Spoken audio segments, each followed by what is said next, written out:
decided to move to Tunisia in the summer of 2013, a way to cover the country's recent transition to democracy. I mean, it was one of the countries of the Arab Spring. It sparked the Arab Spring. So a lot of interior cities are severely neglected by the state.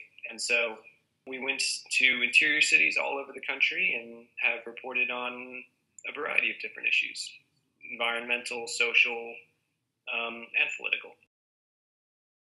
This massive palace that was left behind by the former Ottoman governor. And it was going to be turned into a museum. There were plans for it, but the funding was just never there. And so after the revolution, people actually started squatting. People moved in, and the police were no longer able, or they just didn't care to move people out of the huge structure. And it's really pretty large. I met Mansour. I went to Dar El Bey twice. The first time I went there, I met several different families lived all over the house. So there are small rooms that different families will take over, just one room per family. And I met his cousin. I met a lot of distant relatives. Most of these people are related. And Mansour mentioned that he works during the day as a garbage collector. And it's not an official job, being a garbage collector in this little town. And so I was pretty interested in really what that entailed. And he showed us his cart outside, and we talked to him about possibly coming back and interviewing him, at length, if that would be possible. And he agreed to it. So we set that up and came back a few weeks later and just followed him around during a typical day. Dar El Bey is a pretty rough place. You can see that it was once a really, really glorious, splendid palace. I mean, it's huge, but it's not been taken care of for decades and decades, probably hundreds of years, really. And so it's really in bad shape. The paint's faded off in most places.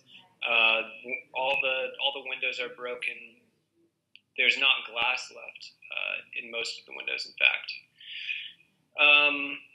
It's very dirty. It's very smelly. There's no running water or electricity. On the top floor, you might find holes in the ceiling where there's just exposed sky or trees. There are nearly 300 people that live in Dar El Bey, and it's not an official number because they're not officially supposed to be there. But it's a lot of people packed into a space that's large, but it doesn't have any utilities to it. So it's dirty, it smells bad. You can hear everybody echoing, everyone's voices echoing off the walls. It's all concrete and cold. So it's a pretty rough place. You want to show the environment like it as it appears. And so, for instance, with a lot of the photography, I brought a large external flash with me to light it up, but I didn't want to light up everything. I wanted people to see how dark and cold and damp it is.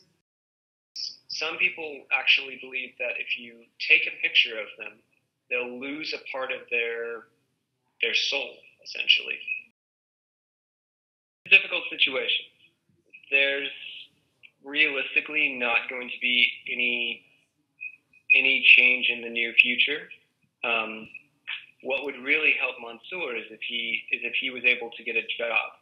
And we talked. He's talked about it, but he only has a third grade education, and he can't even read. Actually, as rough as the situation is, it's also likely to get worse.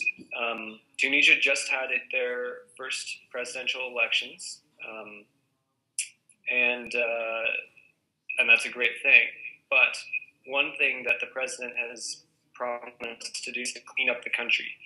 And That's a very broad thing, but I know that residents have been told by the local police station that after elections for parliament and for the president, they are going to evict everybody living in Dar El Bey and try and clean the place up. So,